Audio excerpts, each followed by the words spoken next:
El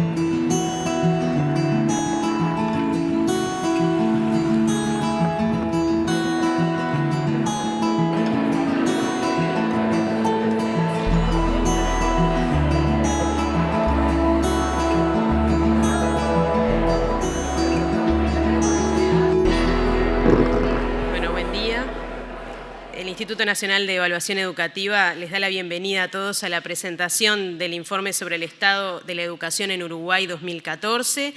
En esta primera edición, el informe describe al sistema educativo y muestra algunos de sus resultados, entendidos como la medida de logro de los diversos fines y cometidos de la enseñanza. Además, identifica un conjunto de desafíos sobre los que la sociedad uruguaya, el sistema político, las autoridades educativas, los docentes y los estudiantes podrían trabajar para producir cambios profundos en la educación nacional. El instituto se posiciona desde una institución externa, desde un actor externo que mira el sistema educativo, no haciendo un seguimiento riguroso de las distintas cuestiones de adentro del sistema, sino mirando desde afuera y sobre todo con la intención de poder ser un actor que dé cuenta, que informe, que transparente, que sistemáticamente vaya comunicando los avances y los resultados de la educación en la sociedad. Es un informe largo que intenta dar una visión de conjunto del sistema y es un informe probablemente distinto de lo que muchos podrían esperar, en el sentido que no es un informe típico de datos y estadísticas sobre el sistema educativo, sino que es propiamente un sistema evaluativo, un informe evaluativo en el sentido de que trata de dar una mirada interpretativa de la situación. Este primer informe tiene una serie de características distintivas. Es un informe primero que tiene que ver con una coyuntura específica. Es el primer informe del INED y por tanto se hizo un esfuerzo importante en tener una mirada histórica y recoger el estado de situación de la investigación, de las evaluaciones, de las propuestas sobre la educación en el Uruguay.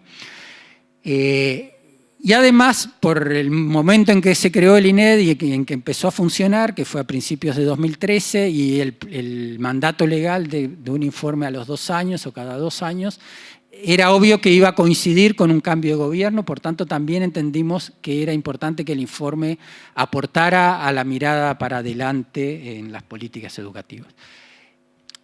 Y cuando uno mira de la recuperación democrática para aquí y mira también la CIDE, uno puede ver que hay cosas que se van consolidando con idas y venidas, con discrepancias a veces, pero que se han ido consolidando en el tiempo. En grandes rasgos tenemos un conjunto de avances. A la vez tenemos problemas pendientes. Tenemos ciertos problemas persistentes que están más que diagnosticados. Tenemos acuerdos, o por lo menos parciales, aunque no de todo el mundo, pero de ciertas cosas que hay que hacer, y seguimos sin lograr hacerlas.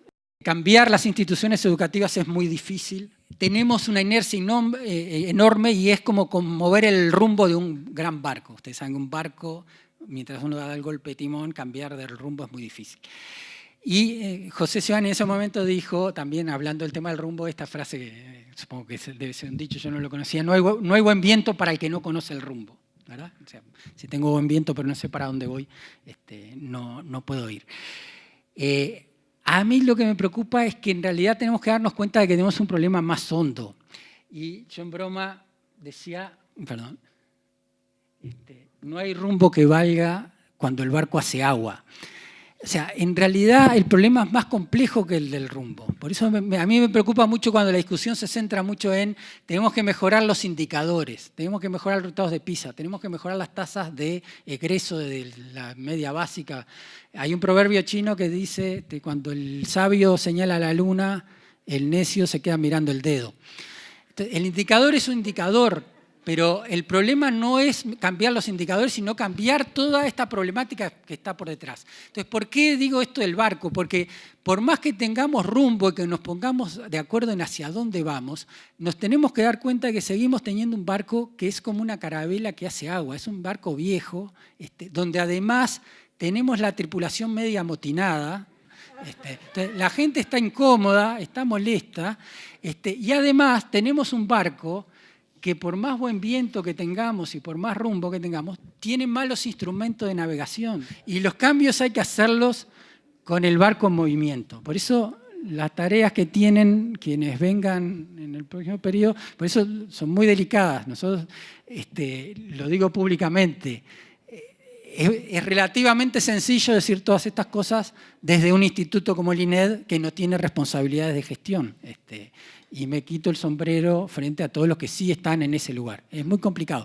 Lo que sí creo es que tenemos que darnos cuenta de que hay cosas estructurales que hay que modificar, si no, dentro de 10 años vamos a seguir hablando de los mismos problemas. Sí quiero hacer estas alertas a los navegantes, y también aquí me tomo un pequeño atrevimiento. Es muy importante la cuestión del cambio curricular, pero no se arregla con un documento de marco curricular.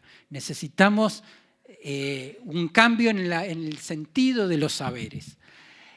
El tema docente, ya lo dije, no se arregla con que la selección de horas sea por 3 años. El tema de malestar y descreimiento que hay entre los docentes requiere una política mucho más integral. Necesitamos instituciones distintas. No arreglamos el problema yendo a buscar a los que abandonan el sistema. Podemos tener mejores sistemas para identificarlos, ir a la casa, buscarlos, traerlos de vuelta, pero tenemos que cambiar lo que les ofrecemos cuando están adentro. El tema de los centros educativos, que lo pasé muy rápido, no se arregla solo con más autonomía. Necesitamos más autonomía, pero tenemos que darle mucho más capacidad y herramientas a los directores.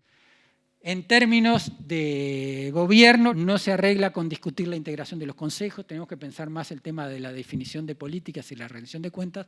Y por último, hay que invertir más en educación, pero no, el problema no es llegar a tal porcentaje del PBI, hay que ver cómo invertimos y gastamos de un modo más inteligente. Bueno, muchas gracias a todos por estar hoy.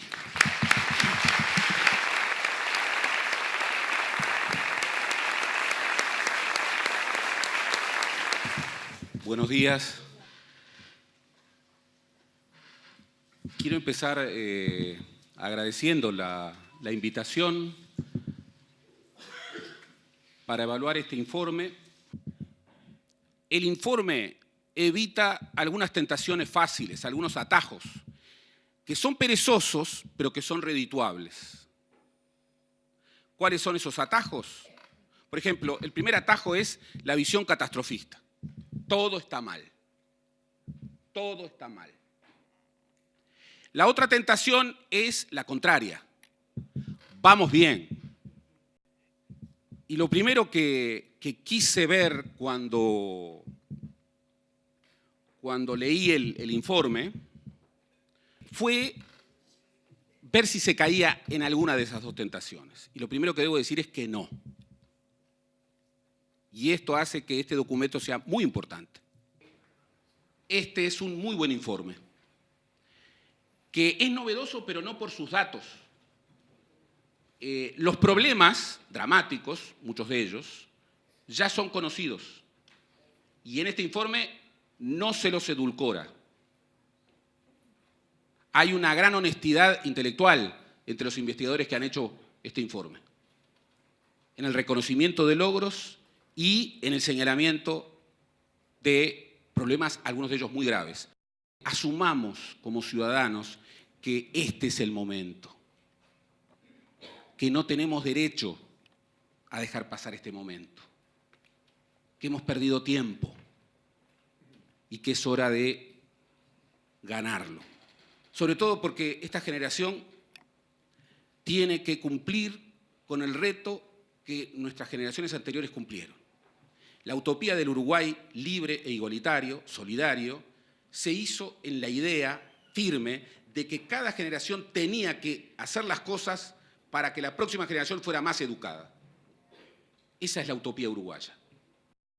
En este informe destaco, hay una garantía de transparencia, hay una garantía de seriedad, rigurosidad y demás, y además fue hecho con un sentido esperanzador. Celebro que haya un espacio institucional desde el cual se pueda hacer un informe con independencia tanto de la autoridad como de la corporación, como de la prensa y como de la oposición. Hablar de educación es hablar de mentalidades, de instituciones que modelan comportamientos y de tradición. Cambiar esas tres cosas, ninguna de esas es fácil. Hay muchísimas experiencias positivas y hay una cantidad de proyectos que nos dejan orgullosos y que si no estamos en peor situación es porque los docentes aguantan y aguantan mucho. Y queríamos llegar a esta instancia de reconocer experiencias positivas e integrarlo al informe que nos queda en la agenda como una tarea pendiente.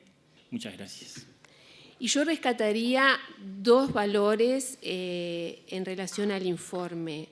Uno, que logra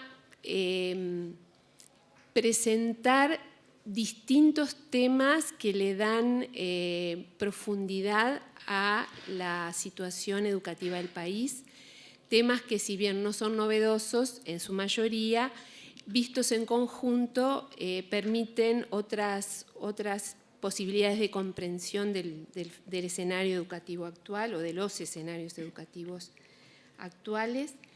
Y por otro lado, la posibilidad de identificar algo que Pedro llamaba como ciertos intangibles, que son algunas disfuncionalidades o inclusive contradicciones que se dan entre discursos, prácticas y lógicas de funcionamiento. Muchas gracias.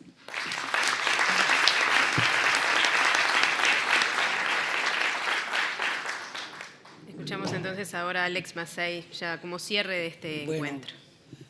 A mí como cierre me queda agradecerles a todos el acompañarnos hoy y, como decía Pedro, y el haber colaborado y contribuido en esta ardua tarea que fue la de creación del instituto y la de llegar hoy con la presentación de este informe. Ahora será la hora de evaluar a los evaluadores, y eso les tocará a ustedes, evaluar nuestro informe. Creemos que es un informe que bueno, que sale de lo tradicional, que pone lupa en focos nuevos o en temas nuevos y fundamentalmente es propositivo. Y yo creo que siguiendo la metáfora de Pedro, creo que es hora de tirarnos todos al agua y de empezar a sacar el barco adelante, como lo decimos siempre. Así que están todos invitados y seguimos adelante. Muchas gracias.